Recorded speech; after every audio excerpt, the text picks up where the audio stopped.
Hey YouTube, this is XVIcaliber for Team EDM. Got a deck profile for you today. This is one that a lot of you guys have been asking for in the comments, so I decided to indulge you and upload it here tonight.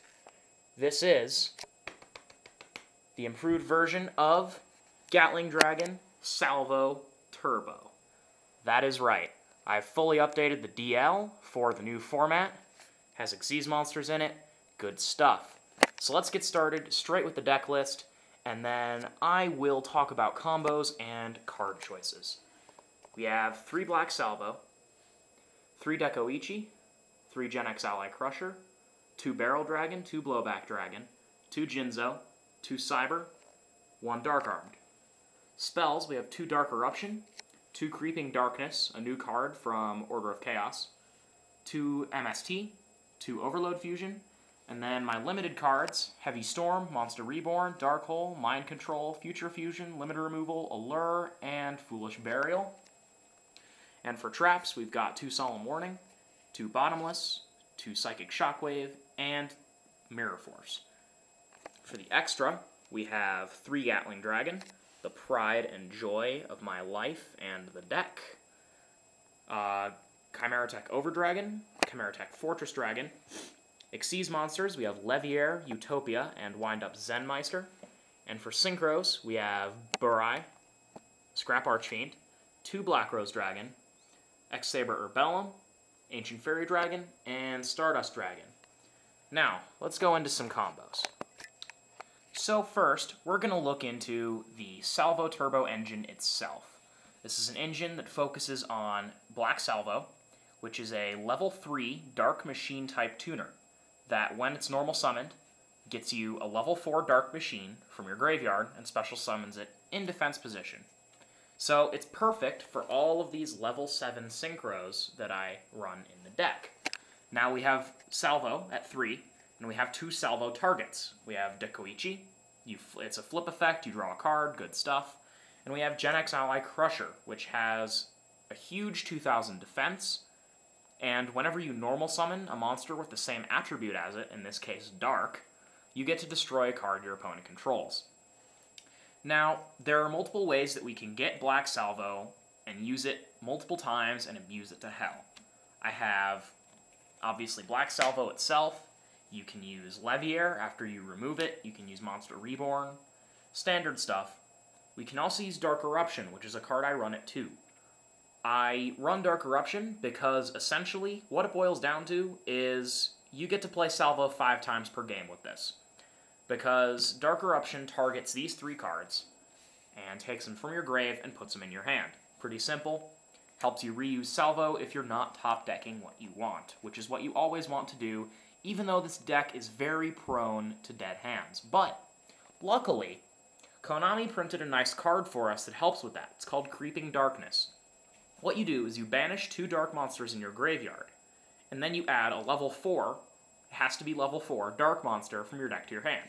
So obviously, this targets both Dekoichi and Gen X Ally Crusher.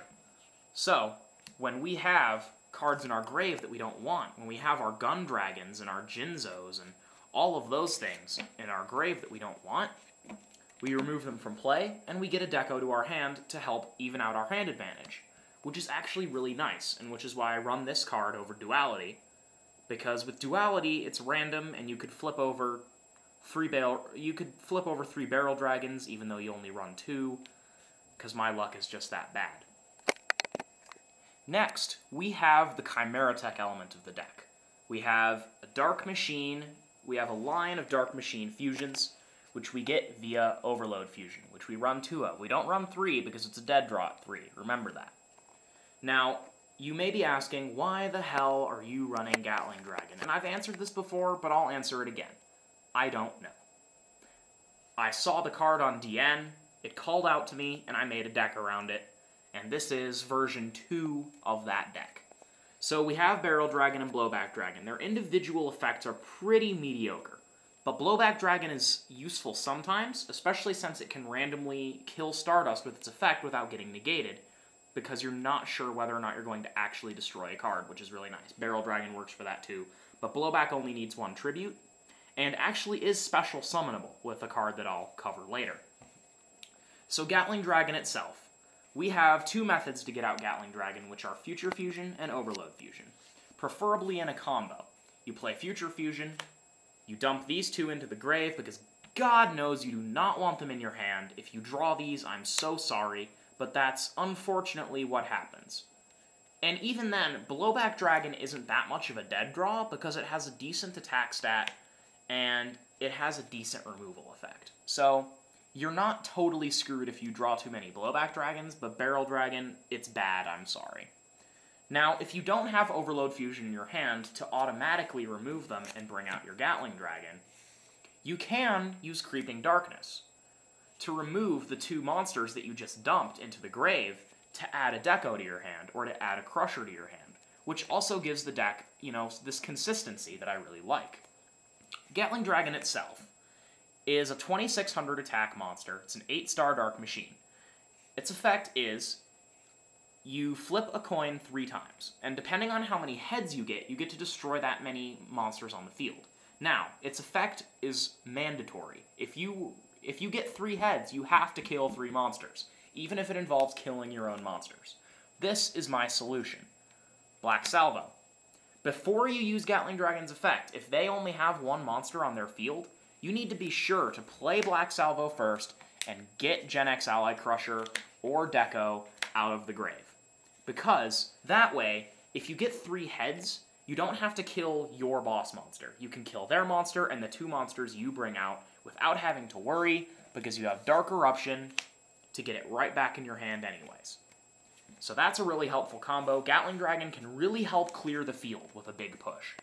I also run Dark Arm Dragon, and this is for a very simple reason, which is this deck has massive amounts of grave control, with Dark Eruption, and Foolish Burial, and Future Fusion, and Overload Fusion, and Creeping Darkness, and all sorts of discard costs, and all sorts of things dying.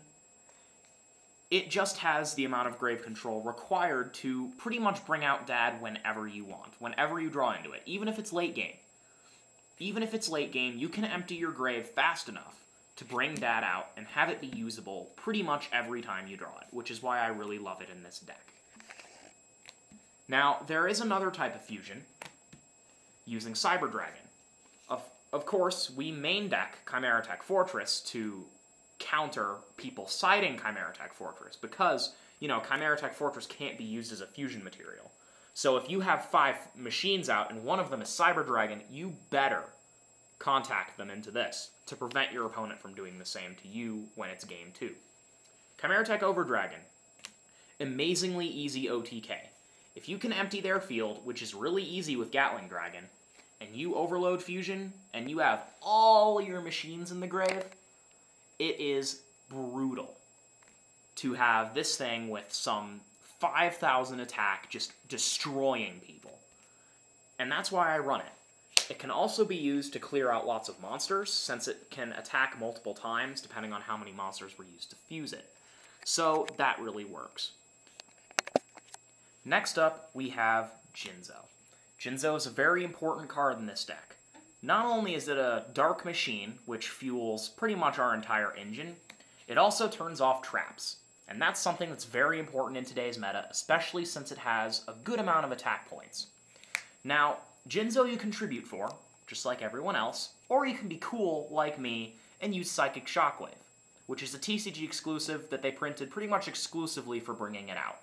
What happens is when your opponent activates a trap card, you discard a spell or trap card from your hand and bring out any level 6 dark machine from your deck.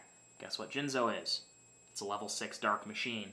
Fun fact, so is Blowback Dragon, but you're not really going to be bringing this out in many situations. You kind of want to go into Jinzo, because if you use Psychic Shockwave to bring out Jinzo in response to a trap, then Jinzo comes out and the trap is negated, which is really helpful in the battle phase if they activate D-Prison or Mirror Force or something like that.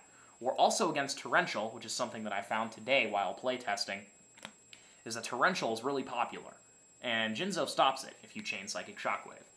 So that's really helpful.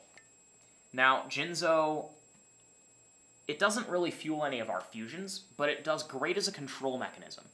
When Jinzo comes out, it becomes a priority target. I mentioned this in the other video, because people want to be able to use their traps. Now, the reason I run other traps with Jinzo is so that I can prepare myself while my opponent is exhausting their resources trying to get rid of Jinzo, which is something that they will always do. Always. People are going to always try to kill Jinzo first unless they're running a trapless deck, in which case you can side them out. Alright, and finally, we'll discuss extra deck picks. Now, Xyz monsters are fairly new to the game and to this deck. I originally didn't have any Xyz monsters in the deck, but it's really helpful when you have a bunch of level 4 monsters on the field and nothing to do with them. So naturally, you can go into Utopia, which is a really good card, or you can go into Zenmeister, which is my alternate 4-star, because it can abuse Dekoichi to hell if you happen to be in that situation. I can't really go into Leviair unless I'm incredibly lucky and somehow manage to keep a Salvo on the field and then play another one, but it's really good with use in Mind Control. With Mind Control. You play Mind Control, you take their level 3 monster, you play Salvo, you overlay, you get Leviair. Now Leviair is incredibly important too, because it toolboxes your RFG, which you have plenty of, especially ones that are level 4 or lower. So remember that. You don't need to run Leviair, because it's difficult to bring out. You can run other synchros, which I run a crap ton of. I run so many level 7 synchros. Baraya is pretty much your go-to target, because it has a great utility in the fact that it can change battle position of opponents' monsters. If they're face down, you put them face up, you can do damage with it. Scrap Archfiend is a general beat stick. You want to go into him a lot too. You can run multiples of him if you want, or multiples of Burai if you have them, but I don't. Black Rose is the most useful 7-star synchro in the game, which is why I run 2 of it. Ancient Fairy Dragon is also interesting, because if you feel like skipping your battle phase, you can special summon monsters and use them to tribute for things like Jinzo and Barrel Dragon if you happen to have them in your hand. XVIcaliber Urbellum is actually a really cool counter meta pick that I found out today, with all the max C's and shit everywhere. You play XVIcaliber Urbellum, and they have such a huge hand, so if you do damage with it, you get to lock their draw, which is nice. Stardust Dragon I can't really go into that much, because I would need Salvo and Cyber, but with Mind Control, it's always nice to have an 8-star synchro to go into, especially one that's reliable like Stardust. So, that concludes the deck profile. Gatling Dragon, best card in the game. This is Team EDM. These are my 20-some Zenmeisters. I have more in other decks, but I have at least 20 of these, because it's the other best card in the game. And I'm out.